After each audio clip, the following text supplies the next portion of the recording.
नमस्कार बंधुरा आपनारा देखছেন राधिकार रान्नाघर। आज के आमार मा बानाबे काँठालेर फुलुरी। प्रथमे आमार मा काँठाल थेके बिचागुलो छाड़िए निच्छे। काँठालेर बिचागुलो सब छाड़िए निয়েছি। एबारे भालो करे काँठालटाके माखिए नेब।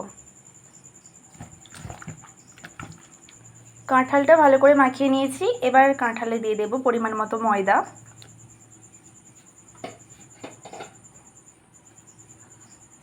এই দুটো উপকরণ দিয়ে যে এত সুন্দর মজাদার খাবার জিনিস তৈরি হয়ে যাবে আপনারা না দেখলে বুঝতেই পারবেন না। এবার আমার মা দিয়ে দেবে পরিমাণ মতো চিনি।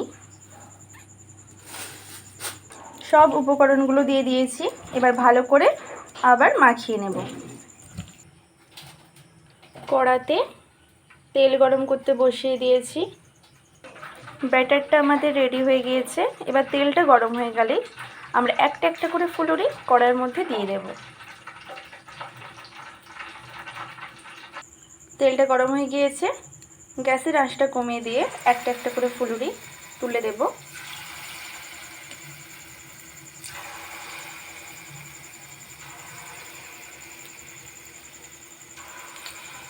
হাতে এটা আঠার মতো চিটিয়ে যেতে পারে, তাই পাশে কিছুটা জল নিয়ে হাতটা ডুবিয়ে একটা একটা করে ছেড়ে দেবেন। দেখুন কত সুন্দর ফুলুরিগুলো ফুলে গিয়েছে। এইভাবে প্রত্যেকটা ফুলুরি আমরা ভেজে নেব।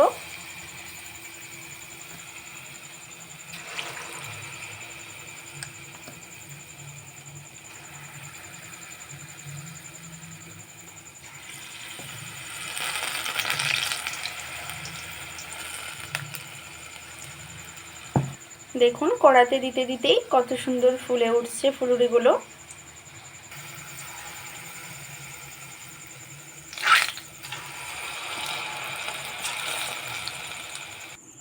দেখুন বন্ধুরা আমাদের কাঁঠালের ফুলুরি তৈরি হয়ে গিয়েছে। আমি আপনাদেরকে দেখাচ্ছি। দেখুন কতটা নরম হয়েছে। দেখুন অনেক সুন্দর খেতে হয়েছে বন্ধুরা। এখন বর্ষাকাল চলছে, ভাদ্র মাস।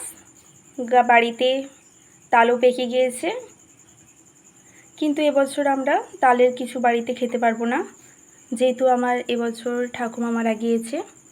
কিন্তু আমার ভাই এসব পিঠে ফুলুরি খুবই পছন্দ করে, তাই মা এইভাবে কাঁঠাল, পাকা কলা, পাকা পেঁপে দিয়ে বিভিন্ন ধরনের রেসিপি জানে। আপনাদের কাছে পাকা পেঁপে, পাকা কলারও রেসিপি আমরা তুলে ধরব।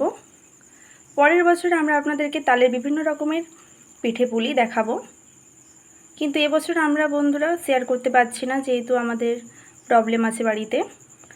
আজকের এই কাঁঠালের ফুলুরির রেসিপি যদি আপনাদের ভালো লেগে থাকে তবে লাইক, কমেন্ট, শেয়ার করবেন। আর নিত্য নতুন এরকম ইউনিক রেসিপি পাওয়ার জন্য আমাদের ফেসবুক পেজটি ফলো করবেন। ওকে, বাই।